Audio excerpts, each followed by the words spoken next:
Pemirsa, tidak hanya memiliki tampilan yang cantik, ternyata bunga anggrek juga memiliki beragam khasiat. Sebelum mendapatkan khasiat dari bunga anggrek, terlebih dahulu anggrek harus dipelihara dengan baik. Di samping memiliki penampilan yang menawan, ternyata bunga anggrek juga memiliki ragam manfaat untuk kesehatan.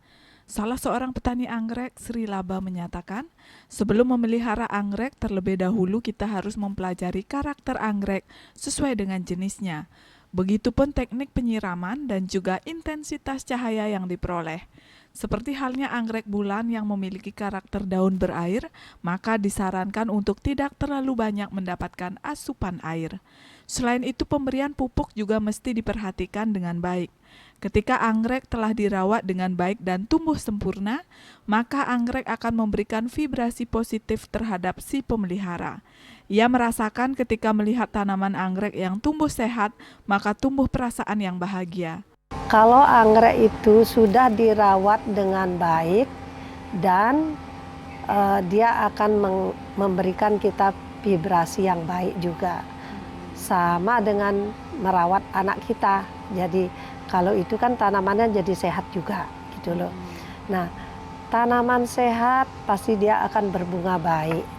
Berbunga juga pasti akan maksimal nantinya. Nah, kalau yang saya rasakan, saya melihat akar anggrek aja saya sudah bahagia, apalagi melihat bunga. Ya, jadi itu yang saya rasakan. Jadi tanaman ini akan memberikan vibrasi buat kita yang sangat luar biasa. Karena sesungguhnya tanaman ini adalah hidup. Kalau kita sudah bahagia, sudah ini pasti fisiknya akan sehat. Ya, karena alam ini memberikan sesuatu yang tidak bisa diucapkan. Jadi memberikan vibrasi kesehatan buat kita, baik itu secara mental maupun secara fisik. Pemirsa, merawat anggrek harus dilakukan secara berkelanjutan, maka anggrek akan tumbuh sehat dan tentunya memberikan manfaat. Desak Aryani, Bali TV.